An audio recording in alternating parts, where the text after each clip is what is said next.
पश्चिम बंगाल में होने वाले विधानसभा चुनाव से ठीक पहले मुख्यमंत्री ममता बनर्जी ने कांग्रेस को बड़ा झटका दिया है। पश्चिम बंगाल की मुख्यमंत्री ममता बनर्जी ने मंगलवार को राज्य के आगामी विधानसभा चुनाव में किसी भी पार्टी के साथ गठबंधन की संभावना से इनकार कर दिया है। ममता बनर्जी ने कहा कि पश्चिम बंगाल में तृणमूल कांग्रेस अकेले ही विधानसभा चुनाव लड़ेगी। उन्होंने कहा कि बाकी सभी सियासी दल टीएमसी के खिलाफ चुनाव लड़ेंगे। ममता बनर्जी के इस फैसले को कांग्रेस के लिए बड़े झटके के तौर पर देखा जा रहा है। दरअसल भाजपा के खिलाफ विपक्षी पार्टियों ने मिलकर इंडिया ब्लॉक बनाया है। इसमें कांग्रेस के साथ ही टीएमसी भी शामिल है। इसके बावजूद ममता बनर्जी ने कांग्रेस को सीधे तौर पर सियासी ठेंगा दिखा दिया है। बीते जनवरी महीने में पश्चिम बंगाल कांग्रेस स्क्रीनिंग कमेटी के चेयरमैन BK हरिप्रसाद ने कहा था कि स्क्रीनिंग कमेटी की पहली बैठक हुई। उन्होंने बताया कि पार्टी हाईकमान जल्द ही पश्चिम बंगाल प्रदेश कांग्रेस कमेटी नेतृत्व के साथ बैठक करेगा ताकि आने वाले विधानसभा चुनाव की रणनीति को फाइनल किया जा सके। माना जा रहा था कि कांग्रेस को टीएमसी के साथ गठबंधन की उम्मीद थी, लेकिन अब खुद सीएम ममता बनर्जी ने कांग्रेस को बड़ा झटका दे दिया है। ममता बनर्जी अभी दिल्ली दौरे पर हैं। ममता बनर्जी की इस घोषणा के बाद बंगाल में त्रिकोणीय मुकाबले की स्थिति बन गई है। संभावना जताई जा रही है कि अब कांग्रेस अपने पुराने गठबंधन वाम दलों के साथ बंगाल में चुनाव लड़ सकती है। बंगाल में अभी बीजेपी मुख्य विपक्षी दल है। ममता बनर्जी की अगुवाई वाली टीएमसी राज्य में जीत की हैट्रिक लगा चुकी है। टीएमसी चौथी बार राज्य की सत्ता हासिल करने के लिए चुनाव मैदान में उतरेगी। अभी तक पिछले 3 चुनावों में टीएमसी ने लगातार अपनी सीटों की संख्या बढ़ाई है।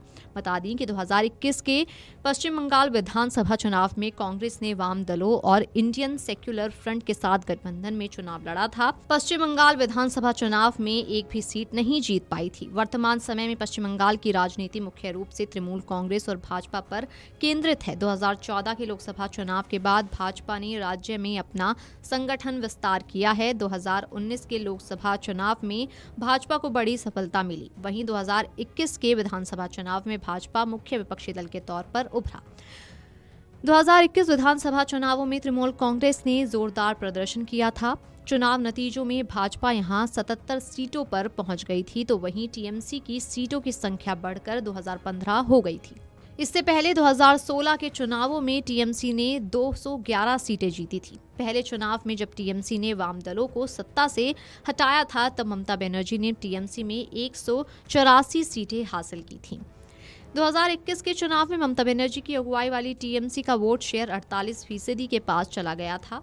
बीजेपी को 38.15% वोट मिले थे। बीजेपी 2021 में 3 सीटों से सीधे 77 पर पहुंची थी। तब राज्य में कमान दिलीप घोष के पास थी। 2024 लोकसभा चुनाव में भी टीएमसी का प्रदर्शन अच्छा रहा था। अभी बंगाल में SIR पर घमासान मचा हुआ है।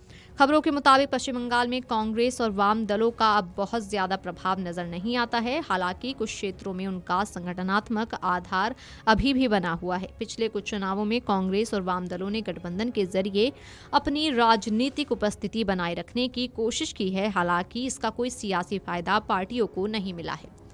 Video desk amarujala.com। अगर आप ये वीडियो YouTube पर देख रहे हैं तो हमारे चैनल को सब्सक्राइब कर बेल आइकन दबाएं और Facebook पर देख रहे हैं तो हमारे पेज को लाइक करें।